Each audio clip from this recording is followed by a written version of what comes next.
Hello and welcome to today's recording where we are celebrating all of our award winners from 2021, giving you a little bit more insight on their projects and what it was that really captured the judges' information attention and got them the worthy win on the day. So I'm joined by Steve Baird, who's Digital Innovations Lead at Shell. And Shell won two awards last year at our awards ceremony.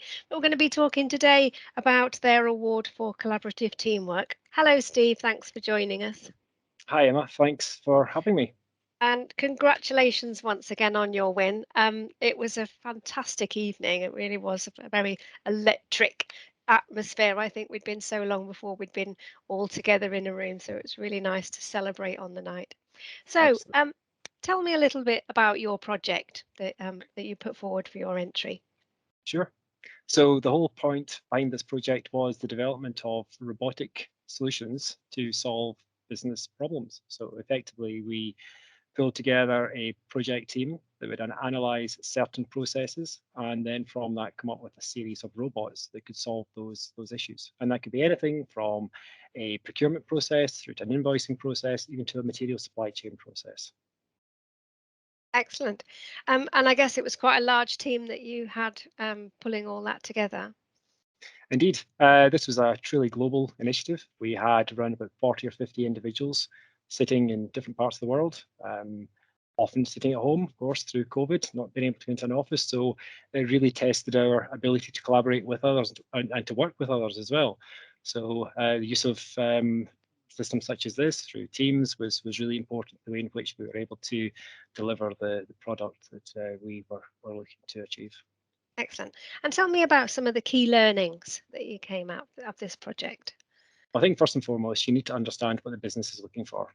So starting with that requirements gathering, understanding exactly what their needs are, and then from that design a process that meets the needs of the business. And of course, throughout that process, test that with the business to ensure that you're going in the right direction.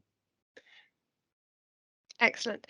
And most importantly, tell me about some of the things you achieved. So tell me about some of these solutions that you put in place, etc. If you go back 2 years ago, we had zero automation bots in place. We now have 31 across contracting and procurement.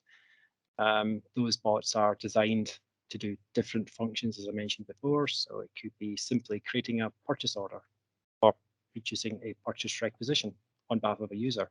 It could be processing an invoice. It could be closing out historical open purchase orders, for example.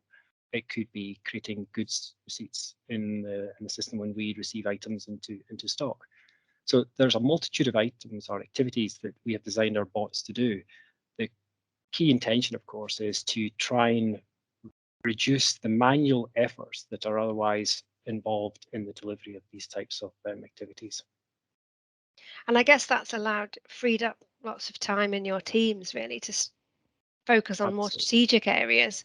Yes. So there must have been a bit of uncertainty, I guess, with people's jobs changing, with robots taking over things. But Yeah, I of guess course. they see the opportunities of um, of getting involved with other projects.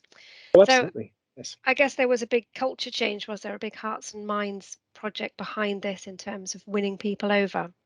Part of the change, of course, was change management, or part of the project was change management. So yes, we had to explain to those that were involved in this project. The intention here was to provide them with roles that were more fulfilling rather Mm. than repetitive and potentially, dare I say it, boring activities.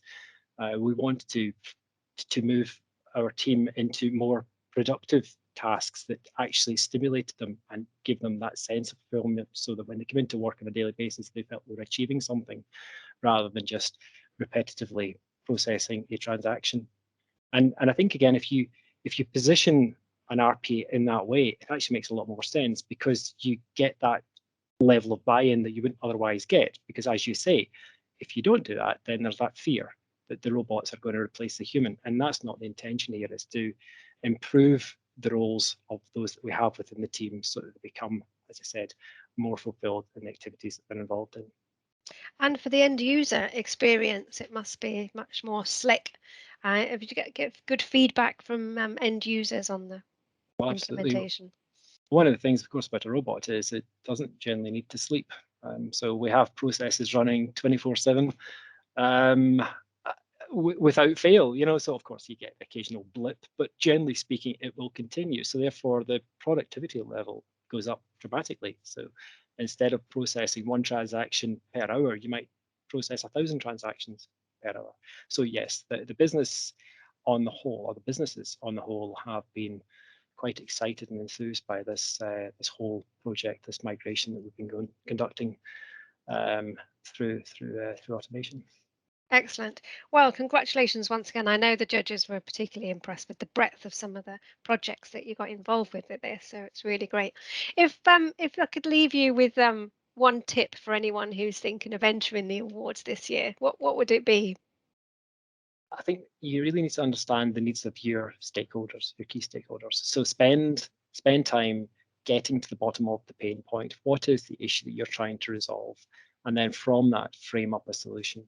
I think if you go in there with a solution without understanding a pain point, it's going to make it much harder to deliver a meaningful outcome. So spend the time really understanding what your business is concerned about. Fabulous. Well, Steve, congratulations once again, and to you and the team. It was fabulous celebrating with you on the night, and hopefully we'll see more submissions from Shell this year as well. So hopefully this has inspired you guys to pick up the pen and think about entering for this year's awards. Hop over to the website and find some more information there. You can download our How to Enter guide and get some more tips. Thank you, Steve, for sharing your story with us today. Thank you very much. Thank you.